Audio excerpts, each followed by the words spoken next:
We're hoping to get a hearing next week, but what it will do is allow taxi cabs to operate across jurisdiction lines so they can take a fare out and pick up another fare and bring it back. So we're going to be working on that, Senate Bill 373, so keep that in mind. In a rally at the state capitol right now.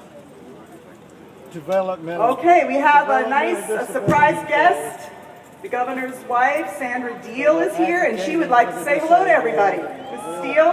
We'll be calling you back later, and we can talk in a little more. Yeah.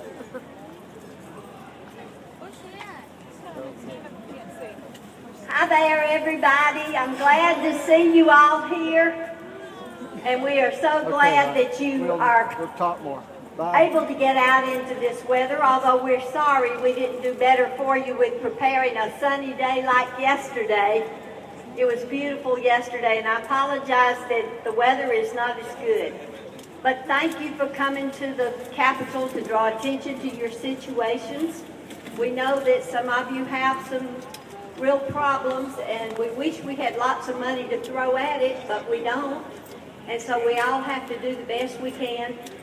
But I appreciate those who are helping you, and we appreciate you all working with yourselves to make things better for yourselves and to show people that things can be done if you work hard and try. Hey, Mark. And that's what each of us have to do. But just know that we love a lot of you, we love most of you, and hopefully all of you. But thank you all for coming today. Thank you, Mrs. Steele, for coming out and saying hi. Okay, carrying on with the legislative agenda. How many of you have a job that has sick leave, but you're not able to use that sick leave to care for your children or your elderly parents or someone else that needs to, get some care at home? We have a bill called the Family Care Act. It's House Bill 432 that we're working on with a variety of folks. Sponsors are Katie Dempsey, Judy Manning, Smith, McKillop, Sims, and Kaiser. These are all House representatives. And this would allow employees to use their own sick leave to take care of children or elderly parents who are ill or need doctor's appointments.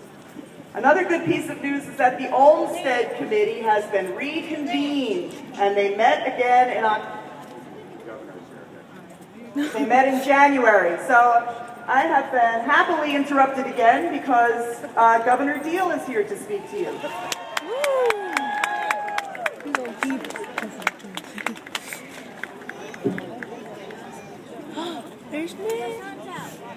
We have some students here from one of our projects who are going to introduce the governor. Good morning, everyone. Good morning. My name is Lindsay Vaughn. I'm a president of the Flowery Branch High School's Partnership for Success program. Woo. This is another president. His name is JJ Martinez. Woo! And here's Nick Dyson, Woo! another president. Oh, Nick! This morning, there are participants from the Partnerships for Success program walking around and staffing a table below us because we are working on a very important issue. There are over 100 children under the age of 21 living in nursing homes and private institutions, all because they have a disability. We believe that these children should be at home with loving and supportive families. As part of the Children's Freedom Initiative, we are asking you to sign a declaration to supporting the effort to bring the children home by July 1st, 2015. The declaration says we believe that all children have the right to grow up in permanent loving homes. We believe that all children can thrive in the community with the opportunity, support, and encouragement. Additionally, children have a right to be treated with dignity and respect. We believe that no child should be treated, be subjected to segregation and congregation under the guise of treatment services. Children should not grow up in institutions or nursing facilities. To safeguard the right that all children have to grow up in their community, all Georgia children should be free from institutionalization and shall be afforded the support to grow up in permanent loving homes. We hope you will support December. Now it is our honor to introduce Governor Nathan Deal, who comes from Gainesville, where we live. Governor Deal has been a champion in supporting issues that are important to students and people with disabilities. He understands that children with disabilities should not live in nursing homes and that people need to be accepted in the communities where they live. Here comes Nathan Deal.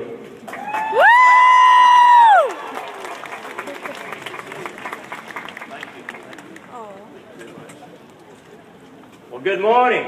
Good morning. I'm proud to be with you here today on this 14th Annual Disability Day at the Capitol. To all of those of you who are supporting the communities across our state, I know that your work carries with it great rewards. And I want to thank you for your service to the individuals with developmental disabilities. Thank you for what you do every day. Your advocacy and hard work help ensure that more Georgians have the opportunity to live independent, healthy, and productive lives. Because I believe we share a common mission in this area, we are in the process of making major changes to improve developmental disabilities care in Georgia. As most of you are aware, our Department of Behavioral Health and Developmental Disabilities is currently transitioning from an institutional care model to active community-based treatment. We have all the tools that we need in place to truly improve care. An experienced team with a strong healthcare background and a new department focused solely on behavioral health and developmental disabilities. We are putting in place strategies and tools that empower these individuals to live independent, productive lives. Our team is hard at work to expand resources, including waivers to move individuals with developmental disabilities out of our hospitals, waivers to care for individuals with developmental disabilities currently living in the community, and increased family support. We are strengthening our networks of crisis care with mobile crisis teams and crisis respite homes. We want to provide immediate, effective crisis care, and these tools provide our state with a safety net to back up high-quality, person-centered care. Also, after hearing from many of you, as well as our federal partners, we're taking decisive action to empower the vocational rehabilitation community to better serve Georgians with disabilities. We heard your voice and are now moving legislation that will make vocational rehab a stand-alone program attached to the Department of Human Services. This will operate much the same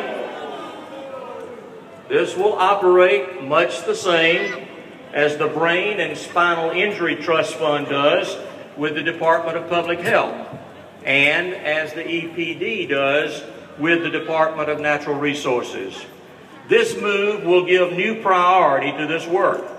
It will help us ensure that we're using funds efficiently and taking advantage of all outside assistance. But even more than budgeting prioritization and efficiency, making vocational rehab a standalone program led by vocational rehab experts is about helping this work reach its potential and better serve tens of thousands of Georgians.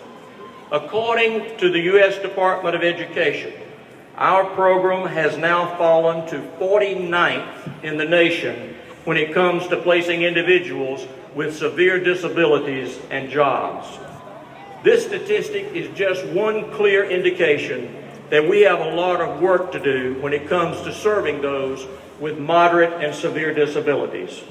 We can't settle for the status quo, and making vocational rehab a standalone program is the first big step in the right direction. This new structure will give the decision-making powers to be put in the hands of experts who understand vocational rehabilitation. They will usher in a new era of transparency and accountability. This is big government getting out of the way, allowing direct management by those who are closest to the work.